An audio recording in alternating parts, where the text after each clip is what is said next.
This is chapter 11, the making of the national movement. So 1870s till 1947 we are talking about. Here are certain key figures. He is Maulana Azad. So he was the member of Congress Working Committee CWC. This picture you see is of 1942 of Sevagram, Wardha, around 3 hours from Nagpur. So Maulana Azad, he was born in Makkah, very sacred place, to a Bengali father, and the mother was Arab mother. And he was knowing various languages, and he was a great scholar of Islam, so Islamic studies. And he was also an exponent of the notion of Wahadat Deen. What does it mean? Is that all religions are one. They always say about good things. In Gandhian movement, he was an active participant, and he was also an advocate or propagator of Hindu-Muslim unity. Hindu-Muslim unity, he was a key figure, and thereby he also opposed the Muhammad Ali Jinnah's two-nation theory of India and Pakistan. So he was against this. Now this gentleman we talked about earlier also, he is called Chakravarti Rajgopalachari. He is C. Rajgopalachari. And here you see him speaking to Gandhiji.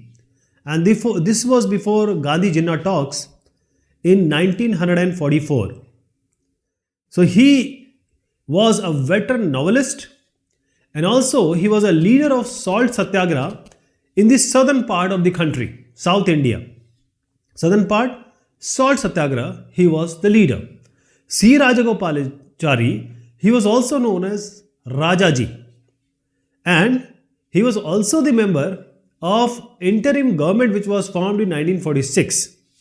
And when India became independent, he was the first Indian Governor General. C. Rajagopalachari, first Indian Governor General. So this question is generally asked, who is the first Governor General of India? Here you see the Iron Man, Sardar Vallabhbhai Patel. And he was the key figure for us, important role in the negotiation for independence between 1945 and 1947. Basically, Patel, he came from a very peasant-based family, impoverished. And the base was Nadiad in Gujarat. So basically, he was a Gujarati. So Sardar Vallabhbhai Patel, Sardar is the Padvi given to him, the honor given to him.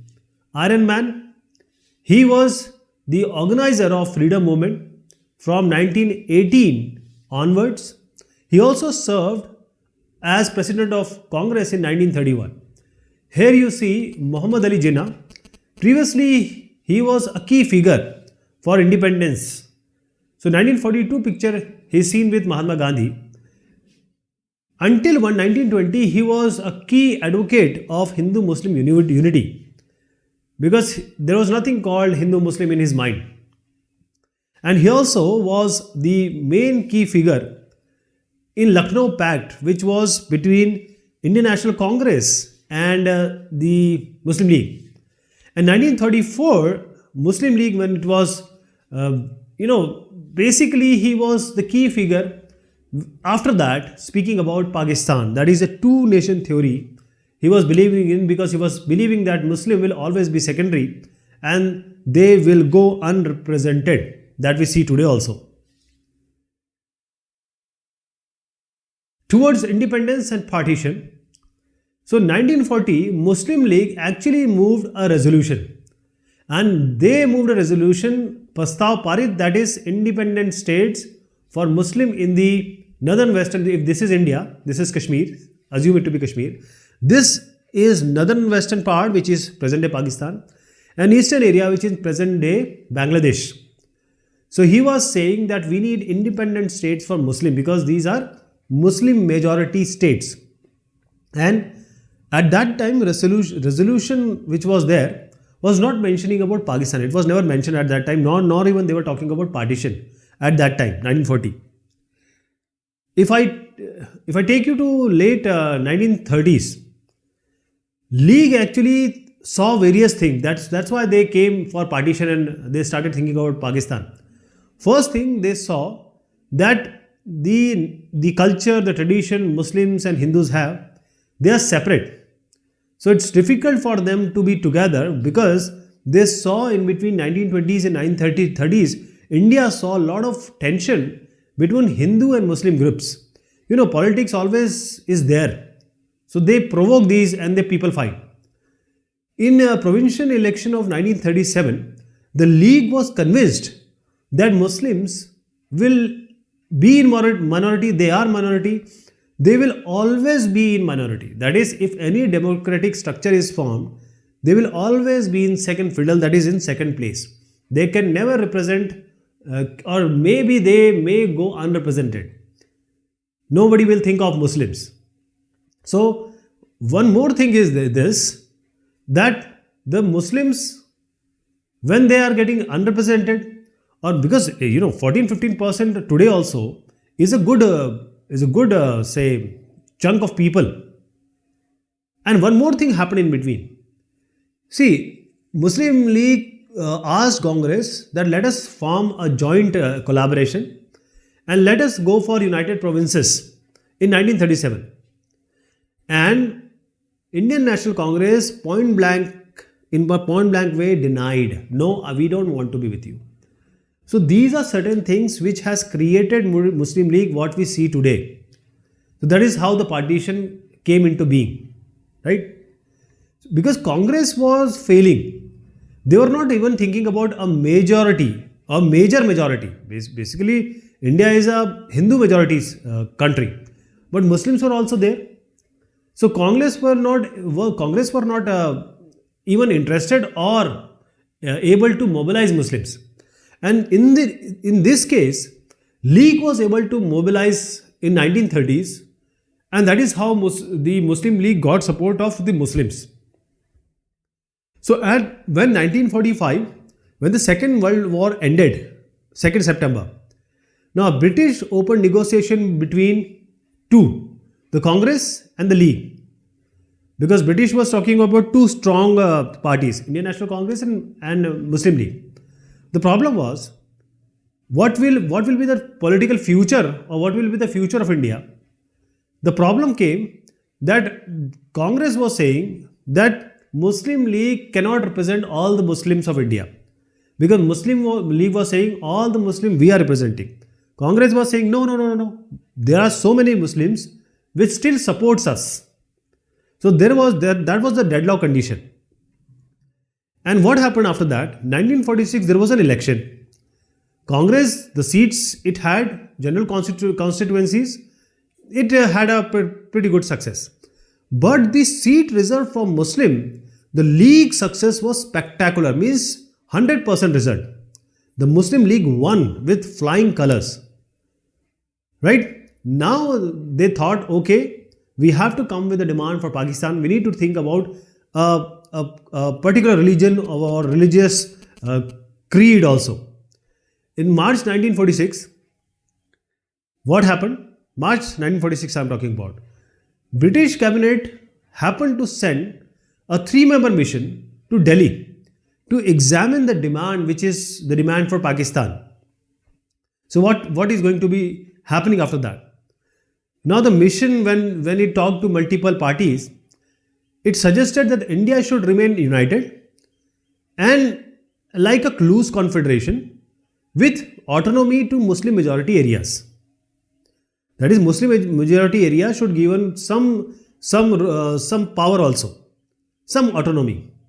But Congress was against it. So there was a problem of again deadlock condition. So there were mostly Congress and Muslim League has a deadlock again. They were not agreeing in this front also. So now you understood why partition happened. The partition was inevitable. because of certain political thoughts or say afterthought or gaining power, all these things happened. This is Gandhiji you see with Jawaharlal Nehru, the first Prime Minister of India, and this is Bombay session of Congress of July 1946. Now here you see a very key figure. He is Khan Abdul Ghaffar Khan. Khan Abdul Ghaffar Khan.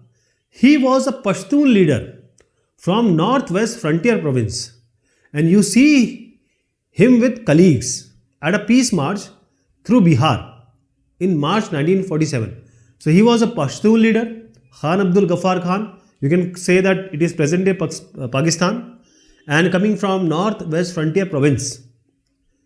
So Khan Abdul Ghaffar Khan, you see him with Gandhiji, you can understand how important figure he was. And this is just a March picture. He was also called as Badshah Khan. Khan Abdul Ghaffar Khan was also called as Badshah Khan, and he was a founder of one of the sanstha, one of the organization which is called as Khuda-e Khidmatgar, and they were talking about non-violent movement. He was a key supporter of that, and Badshah Khan was strongly opposing the partition of India because he was against this partition, and he also criticized, because he was in Congress, so he was criticizing the Congress colleague that they have accepted this 1947 division. Why the Congress has accepted the partition of India? So what we saw is cabinet mission came, it failed. Now League said no. So this man you see is the man who coined this word Pakistan. I want you to tell me what is his name. Muhammad Ali Jinnah was not the person who coined that word Pakistan. He is the key person.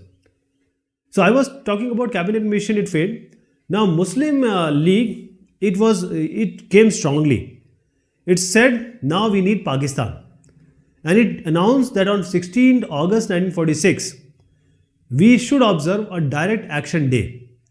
And because of this 16 August 1946 direct action day, riots broke out in Calcutta. Calcutta has a good majority of Muslims, around 35% they are. Not Calcutta, Bengal I'm talking about. So 1947, this violence spread to northern part of India also. And when it spread, thousands were killed. Women faced brutalities during this partition. Millions, they were forced to flee their homes.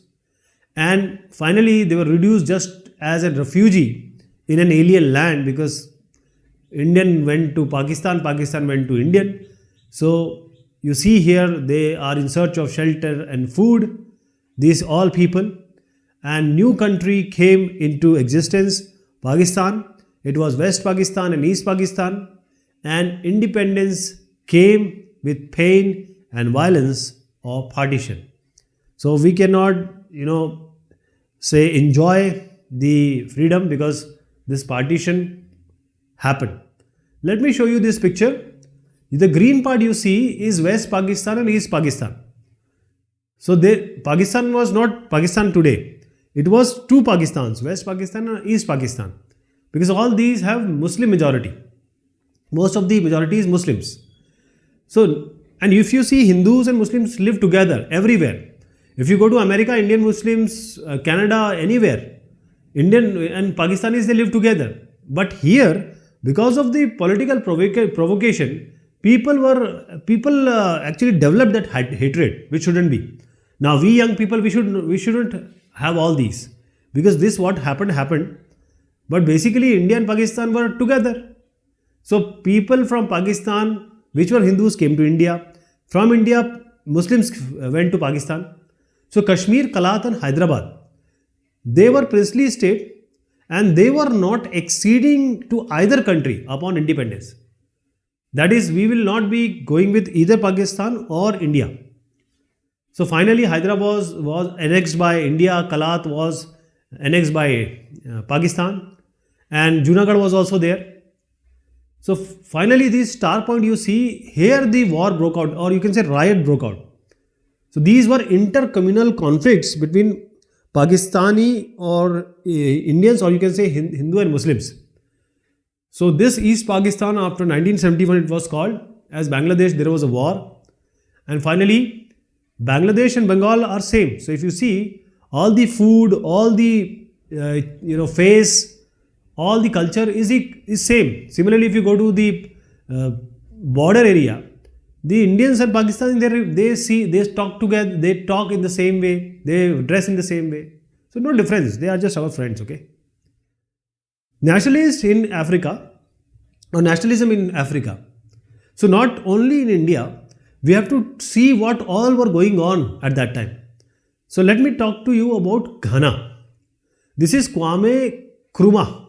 This is Ghana. I am showing you the map of Africa, and this is it comes in a part which I'll just talk about.